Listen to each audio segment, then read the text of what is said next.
اور جب میں بیمار ہوتا ہوں تو وہی مجھے شفا دیتا ہے۔ اور ایوب کو یاد کیجیے جب اس نے اپنے رب کو پکارا کہ مجھے تکلیف پہنچی ہے اور تو سب رحم کرنے والوں سے زیادہ رحم کرنے والا ہے، تو ہم نے اس کی دعا قبول کر لی، پھر جو کچھ اسے تکلیف تھی وہ ہم نے دور کر دی، اور ہم نے اسے اس کے اہل و عیال اور ان کی مانند ان کے ساتھ مزید بھی اپنے پاس سے بطور رحمت عطا کیے اور عبادت کرنے والوں کے لیے نصیحت کے طور پر۔ ایوب علیہ السلام اللہ سبحانہ تعالیٰ کے برگزیدہ نبی تھے۔ اللہ تعالیٰ کی طرف سے ان پر ایسی شدید آزمائش آئی کہ وہ بہت لمبی بیماری میں مبتلا ہو گئے، اور اس کی وجہ سے ان کے اہل و عیال بھی ان سے جدا ہو گئے، یا یہ بھی کہا جاتا ہے کہ وہ فوت ہو گئے، مال مویشی بھی ہلاک ہو گئے۔ لیکن ایوب علیہ السلام نے ہر مصیبت پر صبر کیا، اپنے رب پر بھروسہ کیا، کوئی شکوہ نہیں کیا، کوئی واویلا نہیں کیا، کوئی شکایت نہیں کی۔ جب تکلیف حد سے بڑھ گئی تو انہوں نے اللہ تعالیٰ سے دعا کی، اے میرے رب، مجھے بیماری لگ گئی ہے اور تو رحم کرنے والوں میں سب سے زیادہ رحم کرنے والا ہے۔ تو اللہ سبحانہ تعالیٰ نے ان پر اپنی رحمت نازل کی، ان کی دعا قبول فرمائی اور حکم دیا کہ زمین پر اپنا پاؤں مارو۔ انہوں نے پاؤں مارا تو ٹھنڈے پانی کا چشمہ نمودار ہو گیا۔ حکم ہوا کہ اسے پیو اور اس سے غسل کرو۔ وہ مبارک پانی پینے اور اس پانی کے ساتھ غسل کرنے سے ان کی ساری بیماری دور ہو گئی، یعنی پانی ان کے لیے شفا کا باعث بن گیا اللہ کے اذن سے، اور وہ پوری طرح صحت مند ہو گئے۔ اللہ تعالیٰ نے انہیں ان کے گھر والے بھی عطا فرما دیے اور اتنے ہی اور بھی دے دیے۔ وَأَيُّوبَ إِذْ نَادَى رَبَّهُ، اور ایوب کو یاد کیجیے علیہ السلام جب اس نے اپنے رب کو پکارا۔ ندا کا لفظ ہے، نادا، ندا کہتے ہیں بلند آواز سے پکارنے کو، یعنی ایک دعا ہوتی ہے جو ہم چپ کے مانگتے ہیں، جیسے زکریا علیہ السلام نے مانگی، اذ نادا ربہ نداء خفیہ۔ وہاں ندا کا لفظ ہے لیکن نداء خفیہ یعنی ایسی پکار تھی جو کہ چپ کے تھی، لیکن یہاں پر صرف ندا کا لفظ ہے، نادا کا لفظ ہے۔ تو انہوں نے اپنے رب کو پکارا۔ دونوں طرح پکارنا چاہیے، دل ہی دل میں، چپ کے اور بلند آواز سے بھی۔ رب ہر طرح سنتا ہے۔ کیا پکار کے کہا؟ انی مسنی الضر، یا رب مجھے تکلیف پہنچی ہے۔ در سے مراد انسان کی جسمانی بدحالی ہے، بیماری، لاغری، بڑھاپا، یہ سب چیزیں در میں آتی ہیں۔ وانت ارحم الراحمین، اور آپ سب رحم کرنے والوں میں سب سے بڑھ کر رحم کرنے والے ہیں۔ کتنا خوبصورت انداز ہے پکارنے کا، دعا کرنے کا۔ مختصر الفاظ ہے، کوئی لمبی چوڑی باتیں نہیں ہیں، چند لفظ ہیں لیکن بڑے ہی جامع لفظ، اور کسی چیز کا مطالبہ بھی نہیں کیا، صرف رحم کی درخواست کی، یعنی اللہ تعالیٰ کی رحم کا ایک طرح سے واسطہ دیا۔ وانت ارحم الراحمین، تو کیا ہوا نتیجہ؟ فاستجبنا لہ، ہم نے اس کی دعا قبول کر لی، اس کی گریہ وزاری قبول کر لی۔ فکشفنا بہ من ضر، اور جس تکلیف میں ہم نے اسے مبتلا کیا تھا اس سے عافیت عطا کر دی۔ وآتیناہ اہلہ ومثلہم معہم، اور جس طرح انہیں پہلے اللہ تعالیٰ نے اہل و عیال اور مال و دولت اور صحت اور عافیت عطا کی تھی، وہ سب چیزیں اللہ تعالیٰ نے لوٹا دی، بلکہ اور بھی زیادہ عطا کی، اور دنیا کی نعمتوں کے ساتھ اس صبر پر آخرت کے بڑے اجر و ثواب کا بھی وعدہ کیا۔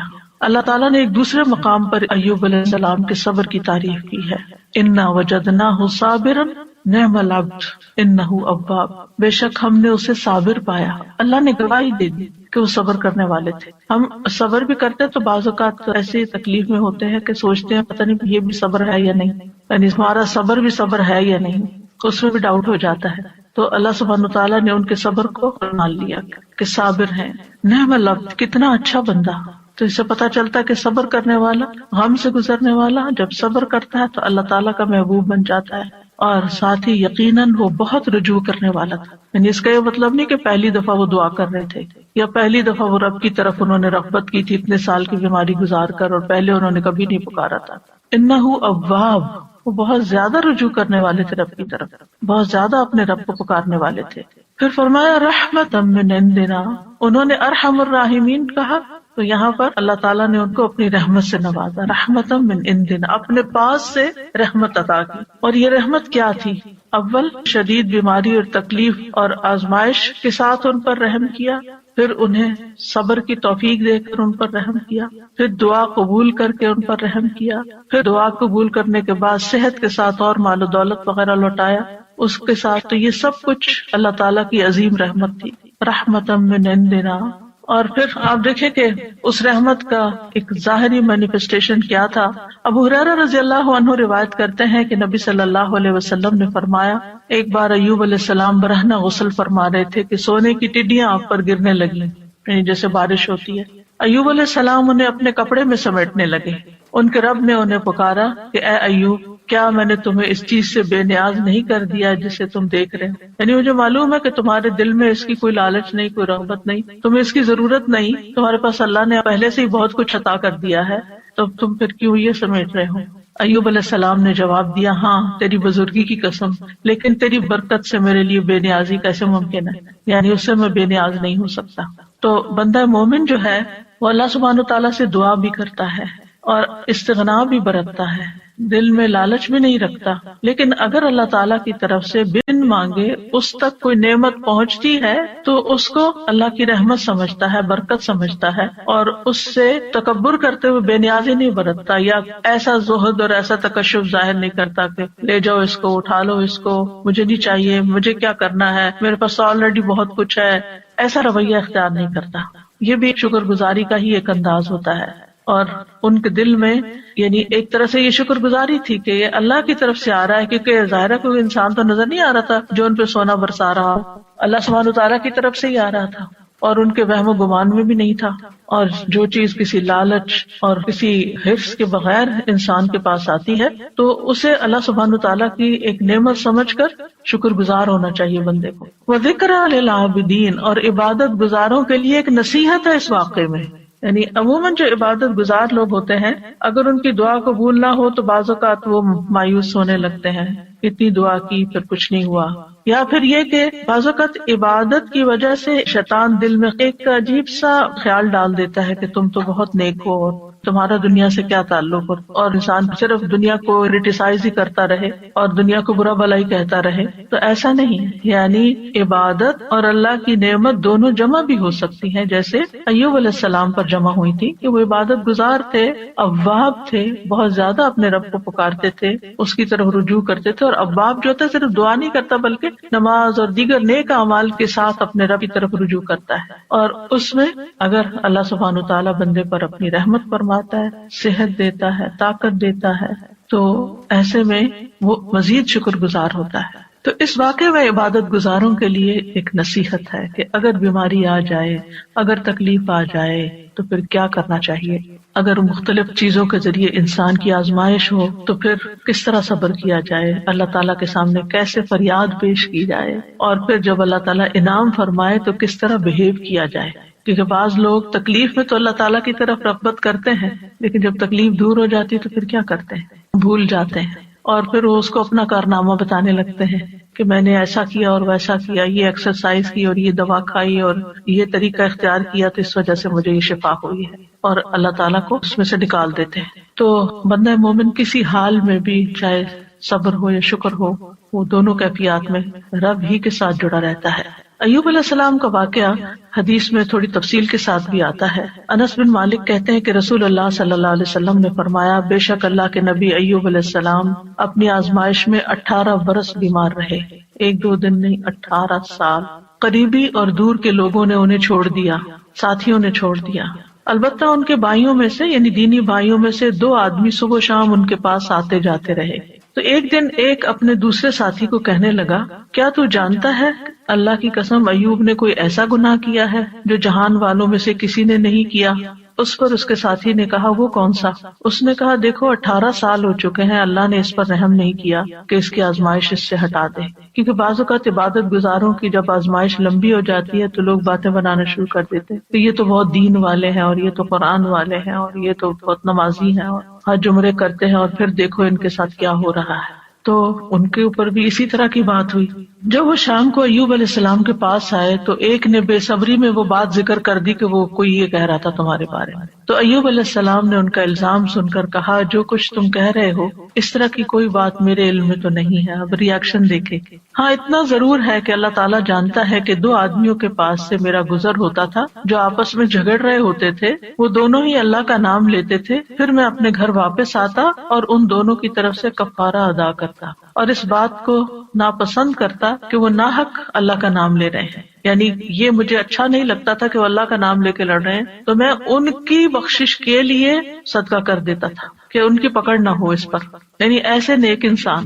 بہرحال ایوب علیہ السلام کی آزمائش اور بیماری ایسی تھی کہ جب وہ قضاء حاجت کے لیے باہر جاتے اور فارغ ہو جاتے تو ان کی بیوی ان کو ہاتھ سے پکڑ کر سہارا دیتی تھی، حتیٰ کہ وہ واپس اپنی جگہ پر پہنچ جاتے. یعنی اتنے کمزور اور لاغر ہو گئے تھے.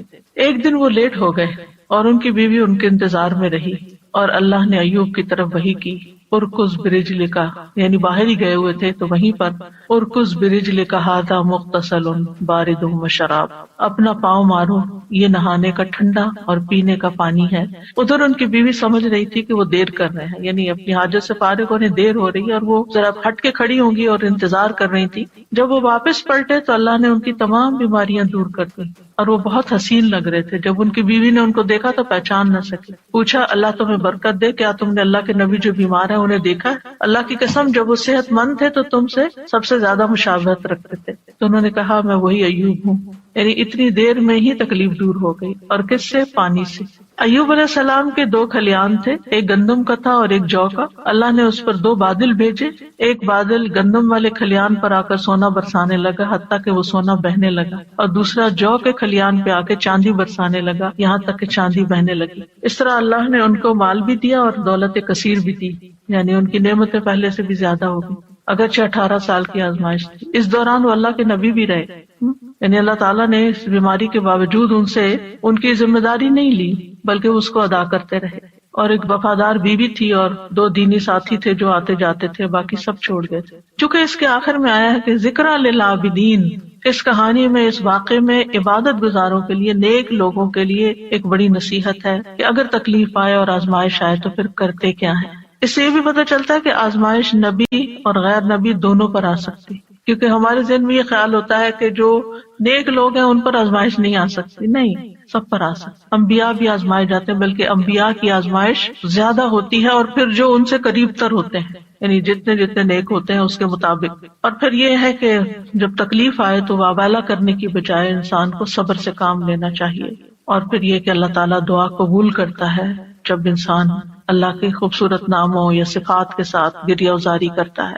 اس سے مصیبت دور ہوتی ہے، اور مصیبت آنے پر اس کے گزر جانے کا انتظار کرنا چاہیے، اور انسان کو حوصلے میں رہنا چاہیے کہ آج تک جتنی تکلیفیں آئی سب چلی گئیں، یہ بھی ایک وقت آئے گا تو چلی جائے گی. کوئی بھی مصیبت ہمیشہ کے لیے نہیں باقی رہے. اور یہ بھی یاد رہے کہ جو شخص تکلیف پر صبر کرتا ہے اللہ تعالیٰ اس کو دنیا میں بھی انعام سے نوازتا ہے، اور آخرت کا اجر تو اس کے لیے لکھا ہی جاتا ہے. اور ہمیشہ انسان اپنے آپ کو اس تکلیف کے وقت یاد دہانی کراتا رہے کہ فَإِنَّ مَعَ الْعُسْرِ يُسْرًا، إِنَّ مَعَ الْعُسْرِ يُسْرًا، بے شک ہر مشکل کے ساتھ ایک آسانی ہے، بے شک اسی مشکل کے ساتھ ایک اور آسانی. رسول اللہ صلی اللہ علیہ وسلم نے فرمایا مدد صبر کے ساتھ اور کشادگی تنگی کے ساتھ ہے، اور بے شک ہر مشکل کے ساتھ ایک آسانی ہے، بے شک اسی مشکل کے ساتھ ایک اور آسانی. بس انسان کی نگاہیں ہوں جو اس آسانی کو ڈھونڈنے والی ہوں. صرف انسان تکلیف پر نظر نہ رکھے بلکہ اس کے ساتھ انسان کو جو مزید چیزیں غور و فکر کرنے، سوچنے اور سمجھنے اور اپنے عمل میں تبدیلی لانے کا ایک موقع ملا ہے، اللہ کی طرف سے توفیق ملی ہے، اس کو بھی انسان ضرور ذہن میں رکھے. دوسری آیت جو ہے وہ ہے وَإِذَا مَرِضْتُ فَهُوَ يَشْفِينِ، اور جب میں بیمار ہوتا ہوں تو وہی مجھے شفا دیتا ہے. یعنی بیماری میں انسان کو اس چیز کا یقین رکھنا چاہیے کہ شفا صرف اللہ کے ہاتھ میں، اور وہ شفا دے تو پانی کے ساتھ بھی دے دیتا ہے. یہ دعا اور یہ قول ابراہیم علیہ السلام کا ہے جو قرآن مجید میں آیا ہے. سورۃ الشعراء کی آیت نمبر 80 ہے کہ ابراہیم علیہ السلام نے اپنے والد اور اپنی قوم کے سامنے توحید کی دعوت پیش کی تھی اور اللہ تعالیٰ کا تعارف کروایا تھا انہی الفاظ میں کہ الذی خلقنی فہو یہدینی والذی هو یطعمنی ویسقینی واذا مرضت فہو یشفینی. اسی نے مجھے پیدا کیا ہے، وہی مجھے راہ دکھائے گا، وہی مجھے کھلاتا ہے، وہی مجھے پلاتا ہے، جب میں بیمار ہو جاتا ہوں تو وہی مجھے شفا دیتا ہے. یعنی شفا صرف اور صرف اللہ کے ہاتھ میں ہے، وہی شفا دیتا ہے. انسان کو اچھی طرح یقین ہونا چاہیے. اس لیے جب بیماری آئے، جب تکلیف آئے تو پہلا دھیان اللہ کی طرف جائے، پہلا خیال اللہ کی طرف جائے، ڈاکٹر کی طرف نہیں، دوا کی طرف نہیں، لوگوں کی طرف نہیں. اور اس پر اپنے آپ کو ٹیسٹ کیا کریں اگر کہیں چوٹ لگتی ہے، اگر کہیں درد ہوتی ہے، اگر کہیں کوئی بھی چیز پیش آتی ہے، ایک دم گلا پکڑا جاتا ہے کچھ، تو کیا خیال آتا ہے کہ اس سے نجات اور خلاصی کیسے ہوگی، اب کیا کروں؟ کیونکہ انسان فوراً اس کا توڑ سوچتا ہے نا کہ یہ مشکل آ گئی، اب اس کا توڑ کیا ہو، اب میں کیا کروں؟ تو سب سے پہلے اللہ سے دعا. اللہ تعالیٰ کا نام بھی شافی، یہاں شافی کہہ کے پکار سکتے ہیں، اللہ شفا تیرے ہاتھ میں، یا رب تو مجھے شفا دے. جو اپنی زبان میں، عربی میں، اردو میں، انگلش میں، جس میں بھی پہلے اللہ کو پکارے، اللہ تو اس کی صحت کے اسباب پیدا کرتے، تو یہ آسانی پیدا کر دے. حضرت عائشہ کہتی ہیں کہ رسول اللہ صلی اللہ علیہ وسلم دم کرتے ہوئے یہ دعا پڑھا کرتے تھے، امسح البأس رب الناس بیدک الشفاء لا یکشف الکرب الا انت. اے لوگوں کے رب، تکلیف کو دور کر دے، شفا تو تیرے ہی ہاتھ میں ہے، تیرے سوا اس کو دور کرنے والا اور کوئی نہیں. کیونکہ تکلیف ہمارے عقیدہ توحید کو بھی آزماتی، اس کی بھی آزمائش کے لیے آتی. تو جب انسان کہتا ہے کہ صرف اللہ ہی کر سکتا ہے اور وہی سبب پیدا کرے گا اور باقی سب اسباب ہے، دوا ہو یا دعا ہو یا پھر کوئی ڈاکٹر کی یا کسی انسان کی مدد ہو، یہ سب وسائل ہیں، یہ اسباب ہیں، یہ وسائل ہیں، جبکہ اس کو دور کرنے کی طاقت صرف اللہ میں ہے، کرتا وہی ہے. تو آپ دیکھیے کہ ابراہیم علیہ السلام کا یہ ادب ہے، اور وہ کہتے ہیں کہ بیماری اور شفا دونوں اللہ ہی کی طرف سے ہیں، لیکن بیمار ہونے کی نسبت انہوں نے اپنی طرف کی ہے کہ جب میں بیمار ہوتا ہوں، یعنی بیمار کرتا تو اللہ، لیکن جب میں بیمار ہوتا ہوں فہو یشفین، تو وہ مجھے شفا دیتا ہے. یعنی اگرچہ خیر اور شر دونوں کا خالق اللہ ہے، لیکن شر کی نسبت اپنی طرف کی ہے اور خیر کی نسبت اللہ تعالیٰ کی طرف کی ہے. کہا جاتا ہے نا کہ تندرستی 1000 نعمت ہے. واقعی تندرستی اور صحت اللہ تعالیٰ کی بہت بڑی نعمت ہے. نبی صلی اللہ علیہ وسلم نے فرمایا 2 نعمتیں ایسی ہیں جن کے بارے میں اکثر لوگ خسارے میں ڈالے گئے ہیں، تندرستی اور فراغت، فرصت. یعنی آپ کے پاس وقت ہوتا ہے، آپ بہت زیادہ کاموں میں دبے ہوئے نہیں ہیں، ڈوبے ہوئے نہیں ہیں، لیکن لوگ اس وقت سے فائدہ نہیں اٹھاتے، صحت سے فائدہ نہیں اٹھاتے، اور اسی طرح فراغت سے صحیح فائدہ نہیں اٹھاتے، حتیٰ کہ بیماری اور بڑھاپے کے منہ میں جا پڑتے ہیں جب وہ پھر کچھ کرنے کے قابل نہیں رہتے. اور ہمیں یہ بھی حکم دیا گیا ہے کہ ہم صحت کی حفاظت کریں، اپنے جسم پر ناروا بوجھ نہ ڈالیں. عبداللہ ابن عمرو ابن العاص کہتے ہیں نبی صلی اللہ علیہ وسلم کو میرے بارے میں یہ بات پہنچی کہ میں مسلسل روزے رکھتا ہوں اور رات بھر نماز پڑھتا ہوں، دن کو روزہ رات کو نماز، نہ کھانا نہ نیند، یعنی بہت کم دونوں چیزیں. تو آپ نے میری طرف پیغام بھیجا کہ ملاقات کے لیے حاضر ہوں، تو میں نے آپ سے ملاقات کی. آپ نے فرمایا کیا مجھے یہ خبر نہیں دی گئی کہ تم روزے رکھتے ہو اور افطار نہیں کرتے اور رات بھر نماز پڑھتے رہتے ہو؟ یعنی مجھے یہ معلوم ہے، یہ نہیں بتایا کس نے بتایا کیا، یعنی مجھے یہ اطلاع پہنچی ہے، کنفرم کرو یہ ایسے ہی ہے. تو جب انہوں نے کہا کہ ہاں، تو آپ نے فرمایا تم اس طرح نہ کرو، کیونکہ تمہاری آنکھوں کا بھی تم پر حق ہے، تمہارے نفس کا بھی تم پر حق ہے، تمہاری بیوی کا بھی تم پر حق ہے. تم روزہ بھی رکھو اور افطار بھی کرو، نماز بھی پڑھو اور سویا بھی کرو، اور ہر 10 دنوں میں 1 دن کا روزہ رکھ لو، یہ تمہارے لیے 9 روزوں کا اجر بن جائے گا. اور ایک اور روایت میں آتا ہے، صحیح بخاری کی روایت ہے، آپ نے فرمایا اگر تم ایسا کرتے رہے، یعنی ہر وقت روزے سے رہے اور ہر وقت جاگتے رہے، تو تمہاری بینائی کمزور ہو جائے گی اور تمہارا نفس تھک جائے گا. یعنی عبادت میں بھی اعتدال کرو، اس طرح کا بوجھ اپنے اوپر نہ ڈالو کہ تم بیمار پڑ جاؤ. تو اس سے کیا پتہ چلتا ہے اس حدیث سے کہ ہمارا دین ہمیں اعتدال سکھاتا ہے، اور یہ سکھاتا ہے کہ ہم اپنی جان کا بھی حق ادا کریں، اپنے گھر والوں کا بھی حق ادا کریں، اور اپنے جسم کا، آنکھوں کا اور باقی تمام چیزوں کا. اسی طرح ایک حدیث سے ہمیں یہ پتہ چلتا ہے کہ نیک انسان کے لیے صحت مالداری سے زیادہ بہتر ہے. یعنی صحت جو ہے یہ بڑی دولت ہے مال سے بھی. تو اس لیے مال کماتے ہوئے بھی انسان کو اپنی صحت برباد نہیں کرنی چاہیے. عبداللہ بن خبیب اپنے چچا سے روایت کرتے ہیں کہ ہم لوگ ایک مجلس میں تھے کہ رسول اللہ صلی اللہ علیہ وسلم ہمارے پاس تشریف لائے. سر مبارک پر پانی کے اثرات تھے، تو ہم نے کہا اللہ کے رسول ہم آپ کو بہت خوش دیکھ رہے ہیں. آپ نے فرمایا ہاں. پھر لوگ مال و دولت کا، مالداری کا تذکرہ کرنے لگے، تو آپ نے فرمایا اللہ عز و جل سے ڈرنے والے کے لیے مالدار ہونے میں کوئی حرج نہیں. یعنی ایک شخص کے اندر اگر اللہ کا تقوی اور خوف ہے اور ساتھ اس کے پاس مال بھی بہت ہے تو کوئی حرج نہیں، کوئی گناہ کی بات نہیں. البتہ اللہ عز و جل سے ڈرنے والے کے لیے مالداری سے زیادہ بہتر چیز صحت ہے، اور دل کا خوش ہونا اللہ کی نعمت ہے. یعنی اگر انسان صحت مند ہے اور اس کے دل میں بھی اطمینان ہے اور وہ خوش ہے تو یہ بہت بڑی نعمت ہے. آج آپ دیکھیں کہ بعض لوگ دنیاوی اعتبار سے بہت کامیابیاں حاصل کر لیتے ہیں، بڑے بڑے ریکارڈ توڑ لیتے ہیں، لیکن پھر کیا ہوتا ہے اس کے بعد، جو ایک دم ڈپریشن کا شکار ہوتا ہے. آج ہی میں ایک نیوز دیکھ رہی تھی تو اس میں ایک بہت ہی مشہور کھلاڑی ہے، بے شمار اس کے فینز ہیں، نام میں نہیں لوں گی، لیکن اس نے کہا کہ میں کھیل رہا تھا اور کھیلتے کھیلتے میں گول کر رہا تھا اور ایک دم مجھ پہ ڈپریشن کا اٹیک ہوا اور اس کے بعد میں پیچھے پیچھے پیچھے پیچھے گرتا چلا گیا. یعنی ساری دنیا اس کی طرح لک فارورڈ کر رہی ہے اور اس کو دیکھ کے خوش ہو رہی ہے اور تالیاں بجا رہی ہے، اور اس پر لمحے کے لمحے میں آن کی آن میں ایک ایسی آزمائش آتی ہے، اچانک اس کے اوپر ایک ایسی بیماری آ جاتی ہے تو ہمیں نہیں پتا، کسی لمحے کا نہیں پتا کہ کس وقت ہمارے ساتھ کیا ہو جائے. لہٰذا اگر اللہ نے ہمیں اطمینان قلب نصیب کیا ہے تو اس وقت پھر اس نے اپنی ذہنی حالت اور پھر کس طرح اس نے پبلکلی اس کو ایکسپٹ کیا کہ میں بیمار ہوں، اور لوگ اس کو ماننے کو تیار نہیں. یعنی لوگ کیا چاہتے ہیں، ہمارے ہیروز جو ہیں وہ تو سپر سے سپر مین ہی نظر آئے، وہ کبھی اظہار ہی نہ کریں کہ ان کو کوئی تکلیف ہے یا ان کو کوئی پریشانی. لیکن انسان تو کہیں بھی پہنچ جائے وہ انسان ہے اور کمزور ہے، اور اللہ تعالیٰ دکھاتا ہے کہ کوئی بھی انسان خدا نہیں ہے. لیکن ہوتا ہی ہے کہ ہم کچھ انسانوں کو خدا کا درجہ دے دیتے ہیں اور ان سے ایسی توقعات وابستہ کر لیتے ہیں کہ نہ یہ کبھی بیمار ہوں گے اور نہ ہی کبھی ان کو کوئی تکلیف آئے گی اور نہ ہی ان پر کوئی آزمائش آئے گی. تو ایسا نہیں سوچنا چاہیے. انسان انسان ہے اور انسان کمزور ہے، اور انسان دنیا میں مال و دولت کے یا شہرت کے کسی بھی مقام پہ پہنچ جائے، اس کے ساتھ کسی وقت بھی کچھ ہو سکتا ہے. تکلیف نعمت میں بھی بدل سکتی ہے اور نعمت تکلیف میں بھی بدل سکتی ہے. اس لیے انسان کو اللہ تعالیٰ کی طرف رجوع کرتے رہنا چاہیے اور عافیت کی دعا مانگتے رہنا چاہیے. لیکن ہمیں جو اس حدیث سے پتہ چلتا ہے وہ یہ کہ مالداری سے زیادہ بہتر چیز صحت ہے. بعض اوقات آپ نے دیکھا ہوگا کہ کوئی غریب سے غریب شخص ہے لیکن انتہائی ایکٹیو، صحت مند، بھاگ دوڑ کرنے والا، کام کرنے والا، جسے عموماً بیک ہوم میڈز وغیرہ ہوتی ہیں تو وہ کتنی ایکٹیو ہوتی ہیں، لیکن ان کو اپنی اس نعمت کی قدر ہی نہیں ہوتی کہ اللہ نے ہمارے ہاتھ پاؤں چلتے رکھے ہیں اور ہم کام کر سکتے ہیں اور ہمیں کسی کی اس لحاظ سے محتاجی نہیں ہے. ہم دوسروں کی خدمت کر رہے ہیں، ہم ان سے بہتر ہیں کہ ان کو ہماری ضرورت ہے جبکہ ہمیں ان کی اس طرح ضرورت نہیں ہے. لیکن وہ اس نعمت کی قدر کرنے کے بجائے اس غم میں رہتے ہیں کہ ان کے پاس بڑا گھر ہے، یہ گاڑی ہے اور ہمارے پاس نہیں ہے تو ہم محروم ہیں. اللہ کے اس حدیث کی روح سے زیادہ محروم وہ ہے جس کے پاس صحت نہیں ہے.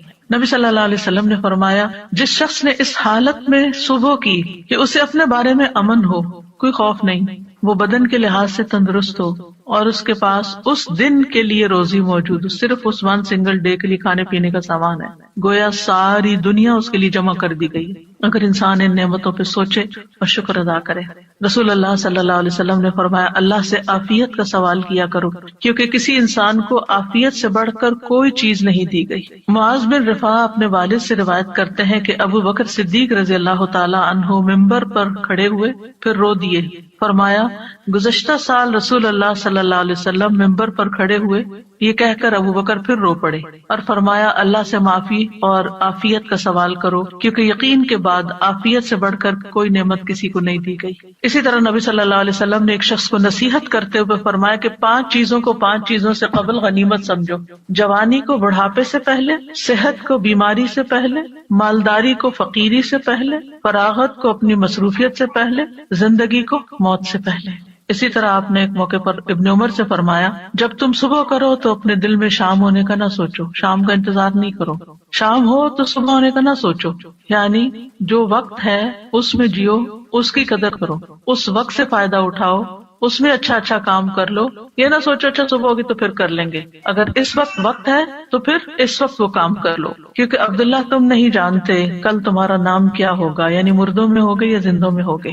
اور یہ بہت بڑی نصیحت ہے. آج کے لوگ بہت سے تجربے کرنے کے بعد اس نتیجے پہ پہنچے ہیں اور اب یہ بات بہت ان ہو گئی ہے کہ لیو ان مومنٹ، ناؤ کی اہمیت، اور اس پہ کتابیں باقاعدہ لکھی گئی ہیں کہ اس مومنٹ میں جیو جس میں جی رہے ہو اور اس کو انجوائے کرو. لیکن بہت سے لوگ جو وقت اس وقت ہے اس کی قدر نہیں کرتے، یا ماضی کے بارے میں سوچتے رہتے ہیں کہ یہ کیوں ہو گیا، وہ کیا، یا مستقبل ہائی کیا ہوگا، کس نے جانا. بعض لوگ پریشان رہتے ہیں ہمارے بڑھاپے کا کیا ہوگا، ہمیں کیا پتا کہ ہم بڑھاپے تک زندہ بھی ہیں یا نہیں ہیں. تو جو اللہ نے دیا ہے اس سے خوب فائدہ اٹھا لینا چاہیے، اس کا شکر ادا کرنا چاہیے. پھر اسی طرح یہ ہے کہ انسان کو نہ صرف یہ کہ اپنی صحت بلکہ اپنے ماحول کی صحت کا بھی خیال رکھنا چاہیے اور اس کے لیے بھی دعا کرنی چاہیے. جیسے نبی صلی اللہ علیہ وسلم نے مدینہ والوں کے لیے دعا کی تھی، اے اللہ ہمارے دلوں میں مدینہ کی محبت اسی طرح پیدا کر دے جس طرح مکہ کی محبت، بلکہ اس سے بھی زیادہ. اے اللہ ہمارے سا اور مد میں برکت عطا فرما اور مدینہ کی آب و ہوا ہمارے لیے صحت افزا کر دے، یہاں کے بخار کو جوفا میں بھیج دے، یعنی کہیں اور چلا جائے، مدینہ کو ایک پرامن جگہ بنا دے۔ تو انسان کو اپنے بدن میں بھی عافیت کی دعا کرنی چاہیے، اپنے گھر میں بھی، اپنے شہر میں، اپنے ملک میں، کہ جہاں ہم رہتے ہیں امن امان کے ساتھ رہ سکیں، کیونکہ انسان امن کے ساتھ ہی بہت پروڈکٹیو ہو سکتا ہے۔ جب انسان کے اوپر ایک خوف سوار ہوتا ہے، اس کے حالات پریشانی کا شکار ہوتے ہیں، تو اس کو یہ نہیں سمجھ آتی کہ مجھے کیا کرنا چاہیے، یعنی بعض اوقات دل جمتا ہی نہیں پھر کسی کام کے کرنے کے لیے۔ پھر اس بات کو یاد رکھنا چاہیے کہ بیماری کا آنا اللہ کی طرف سے ایک امتحان ہوتا ہے، اللہ تعالیٰ کسی وقت کسی کو بھی آزما سکتا ہے۔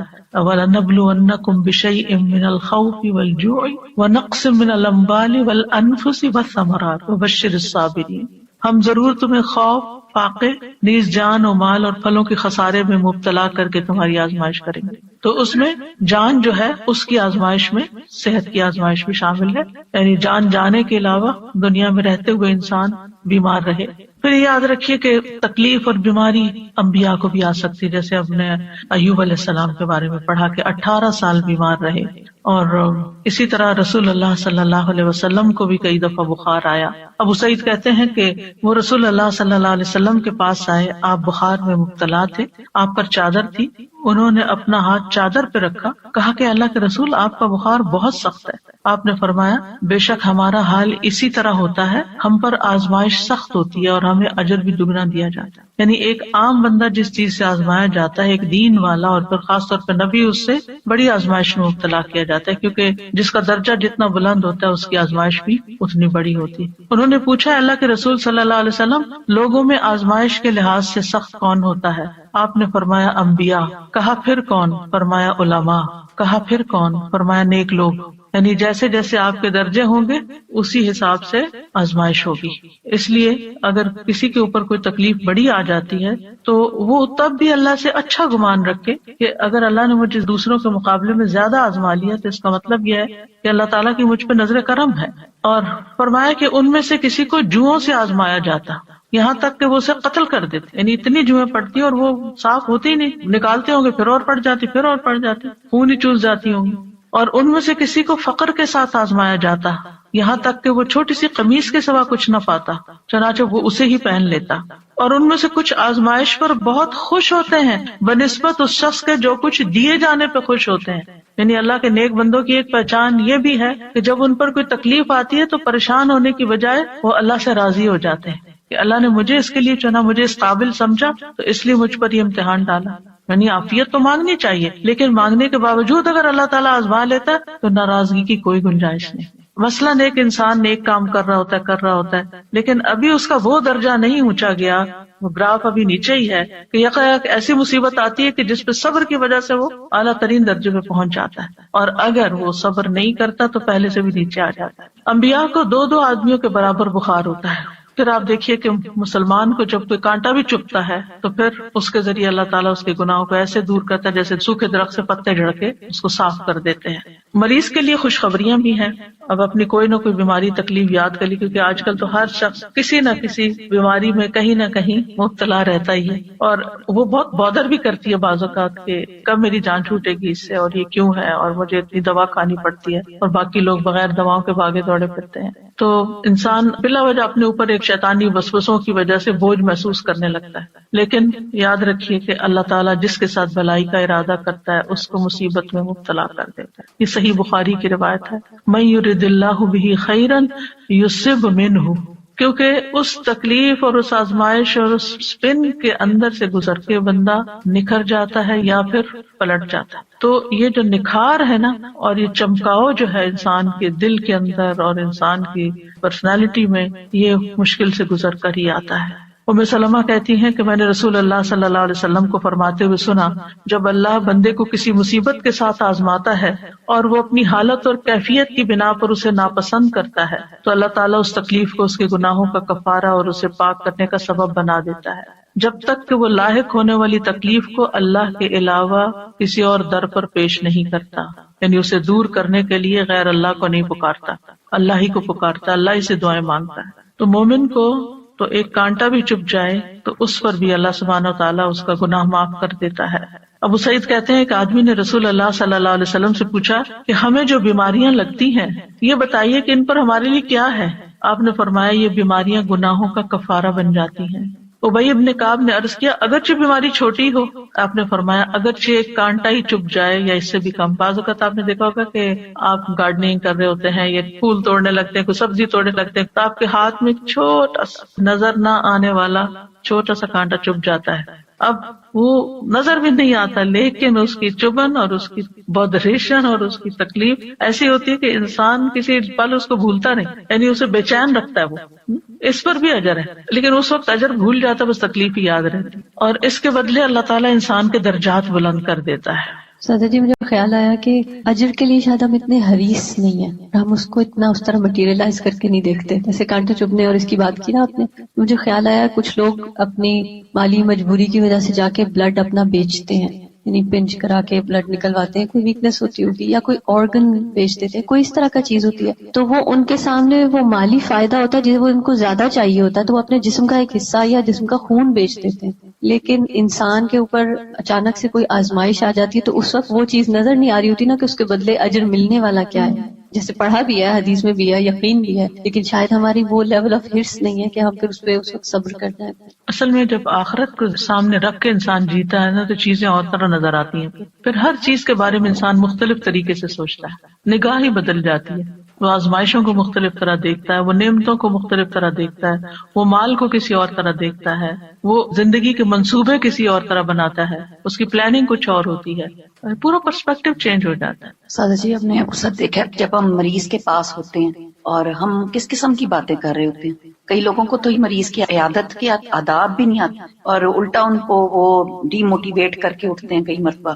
تو یہ اس قسم کی باتیں جو ہیں اگر ہم کہیں لکھ لیں اور کہیں لے جائیں, میں بلکہ کتاب نکال کے رکھی تھی کہ میں ساتھ لے کر آؤں گی, کیونکہ یہ جو میں آپ کو بتا رہی ہوں اس کا بہت سا مٹیریل اس کے اندر موجود ہے. یعنی یہ کتاب جو ہے اس میں اسی طرح ریسرچ کر کے یہ ساری احادیث اور پھر آیات دعائیں وغیرہ جمع کی گئی تھی کہ جب بھی کوئی بیمار ہو تو اس کو تحفہ دے دیا جائے, وہ بیٹھ کے پڑھتا رہے اور کم از کم اس کی پریشانی دور ہو. مجھے جب کسی کا پتہ چلتا ہے تو میں اس کو ریکمینڈ کرتی ہوں کہ یہ کم از کم پہلے 2-3 صفحے جو ہے نا وہ تو ضرور پڑھ لو, کیونکہ اس میں یہ خوشخبریاں اور یہ ساری چیزیں کہ بیماری کیوں آتی ہے اور کیا کرنا چاہیے. کیونکہ اگر انسان کو یہ بات سمجھ آ جائے نا کہ میں نے اس میں اب آ تو گئی آنے والی چیز, وہ تو نہیں ٹال سکتا, اب تو وہ اپنے وقت کے ساتھ ہی جائے گی, تو کم از کم ایک حوصلہ بلند ہو جاتا ہے, اس کا مرائل بلند ہو جاتا ہے, اس کی سوچ بدل جاتی ہے, وہ اتنا مزریبل نہیں ہوتا, وہ اتنا سیلف پٹی کا شکار نہیں ہوتا, صبر کرنا آ جاتا ہے جو کہ اس وقت کی ضرورت ہوتی ہے. پھر وزٹنگ دا سک, اس میں اگر آپ جا رہے ہیں تو آپ بیمار کے اوپر کیا پڑھ کے دم کریں. اس کے بڑے بڑے حرف بھی ہیں, ٹرانسلیٹریشن بھی ہے اور ٹرانسلیشن بھی ہے, اور خوبصورت پھول بھی ہے کہ جب کہیں رکھے ہوئے تو دیکھ دیکھ کے خوش ہوتے رہیں. تو اس سے حوصلہ ہوتا ہے, تسلی ہوتی ہے. یعنی بیماری کا تعلق بھی بہت زیادہ سوچ کے ساتھ ہوتا ہے. کسی بھی مشکل کے وقت اگر آپ کی سوچ پازیٹو ہے نا تو آپ کے لیے وہ تکلیف ہلکی ہو جائے گی. وہ اچانک اٹیک تو ہوتا ہے, آپ ہرٹ ہوتے ہیں, لیکن پھر آپ اس سے فوراً نکل آتے ہیں. مریض کے احکام یہ ہر بندے کے پاس ہونی چاہیے. بیمار ہوں تو فوراً ہی نکالیں, اور پھر اس میں کچھ فقہی چیزیں بھی ہیں, یعنی کہ وضو کیسے کریں, تیمم کیسے کب کریں, اور طریقہ تیمم کا, اور نماز کی رخصت کھڑے ہو کے نہیں تو بیٹھ کے کیسے پڑھیں, لیٹ کے کیسے پڑھیں, اور پھر اس روزے کے بارے میں, پھر اگر حج میں کچھ چیزیں ہو جائیں ایسی تو پھر کیا کریں, اور پھر وینٹیلیٹر کے اوپر یا خودکشی والے کے ساتھ کیا کریں, پھر کچھ مسنون چیزیں جو ہیں, اور پھر آخر میں اس میں بھی دعائیں ہیں. یہ دعائیں جو اس میں ہیں اس کے اندر بھی آخر میں ڈالی ہوئی ہیں, کیونکہ بعض اوقات انسان کو اپنے پہ دم خود کرنا ہوتا ہے یا کسی اور پہ کرنا ہے, یا پھر عافیت کی دعائیں ہیں تو وہ ساری اکٹھی کر دی گئی. اس کے علاوہ یہ حسن صحت کتاب جو ہے, بیسیکلی جو میرا جینا میرا مرنا ہے, اس کتاب کا جو پہلا چیپٹر تھا حسن صحت کے بارے میں, اس کو جب میں نے پڑھایا تو تھوڑا الیبوریٹ کیا تھا اور نئی چیزیں اس میں ڈالی تھی. تو الحمدللہ اس میں بھی بہت سی ایسی چیزیں. تو یہ کتابیں ہر گھر میں ہونی چاہیے تاکہ اللہ نہ کرے کہ کوئی تکلیف میں ہو یا بیمار ہو تو اس وقت انسان ان کو پڑھ لے. میں نے تو اپنے دائیں ہاتھ کے پاس رکھی ہوئی ہے تاکہ وقتاً فوقتاً پڑھ کے اپنی سوچوں کا علاج بندہ کرتا رہے, اپنا مورال بہتر کرتا رہے. کیونکہ بیماری تو بیماری ہوتی ہے, لیکن اس کے اندر جو پریشانی اور جو نیگیٹو تھنکنگ اور شیطان کے وساوس وہ انسان کو زیادہ بیمار کر دیتے ہیں. اور جب انسان کو یہ ہوتا ہے کہ بیماری اللہ کی رضا کا سبب بھی بن جاتی ہے تو انسان کے لیے حوصلہ ہو جاتا ہے. وہ کیلنڈر بھی اسی مقصد کے لیے بنایا تھا کہ ڈاکٹرز کی ٹیبل پر ہو, کیونکہ ہوتا یہ ہے کہ جب